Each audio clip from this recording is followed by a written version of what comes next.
Blanch. He's the firefighter, and he's the hazmat guy. So this bill right here is for cancer screening for firemen. HB, he's the hazmat guy, and he is the guy that goes into INL. He's all over Fukushima. The guy is a genius. He lives up Cache County. Me and him just had about a 30-minute discussion.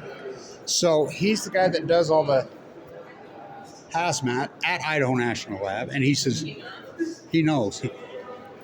He says, I really didn't even know about HB 249 until I was on the radio this morning. I got him up to speed, but they're trying to get a bill through to cancer screening for firefighters. Now, remember in Utah, firefighters do hazmat.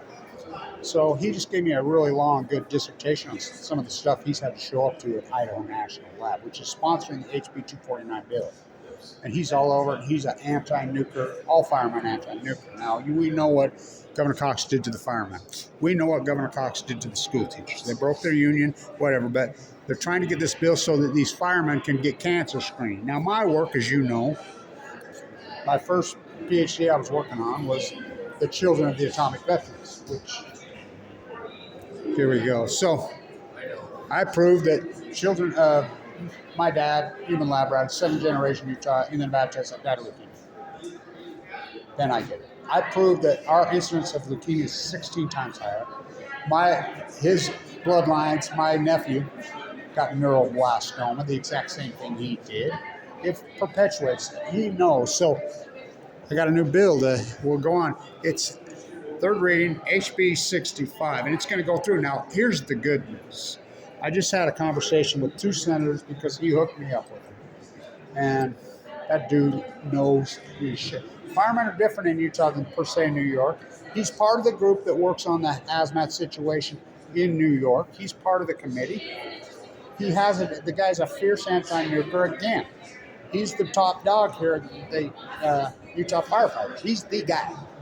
And he's like, we know our incidence of disease because we go on hazmat. He says, we have to assist at Idaho National Lab and all the accidents that happen there that don't even get reported.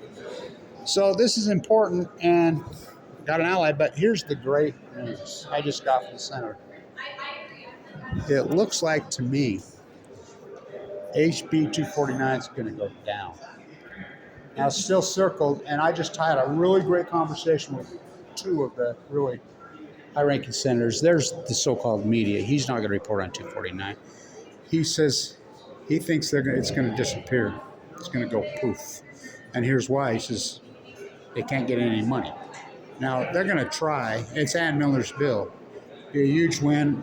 And by the way, that was one of the best conversations I've ever had in my life with that guy. Ever. As you know, my work in New York at the towers.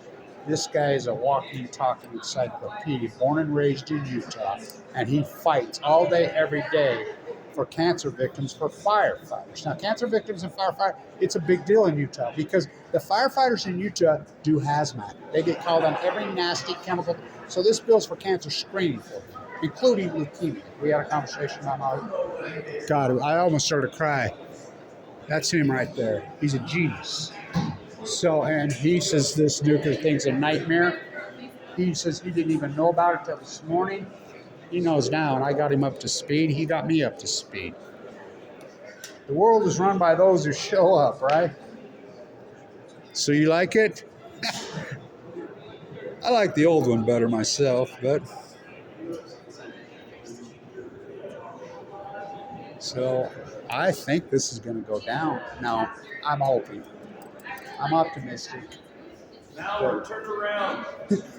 Now turn around. Hey! We know that guy.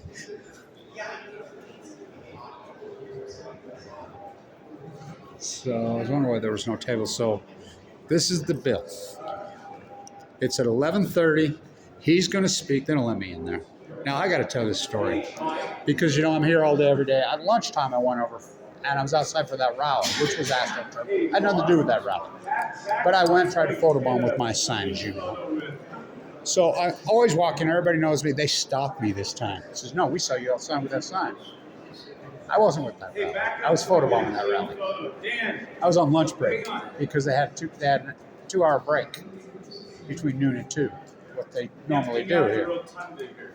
And they weren't going to let me in with the sign. I says, I'm in here every day with this sign. Because I was like, you don't think it's political around here? Because that was a left-leaning route. And I had nothing to do with it. I don't believe in their embassy rallies. I don't believe in their Fox News rallies. Pro-Trump, I don't believe in it. I'm tactical. I'm the average swing. So it's third reading, HB 65. But I had 2 conversations this morning with really good, smart state senators. And they both told me that they don't have the money. And they think that HB 249, the nuclear hub, he says, I don't think it's going to happen. Now, I'll have to stay clear till Friday at midnight now. You know? It's because they can always retool it and try to bring it in. But it's big news. So I got here early because I knew they were going to start early. I like the old one better. What do you? Yeah, we still have the old one. I know, that's what I say. Yeah. I was part of that group. I like that old one. Yeah, we still got it. I'm old school. Utah. All right, so what a great conversation. I got to tell you, real. So I really think it's going to go down. That would be one of the biggest wins in my career. Like I said, I talked to 2 really strong Republican state senators about this, and they're like, no, we're not comfortable with it. And Miller and Governor Cox, he says, we're going to be like France, the most subsidized industry, and they got an economic shortfall. But the most subsidized industry in the world is nuclear energy. Ask the French. Stay in tuned.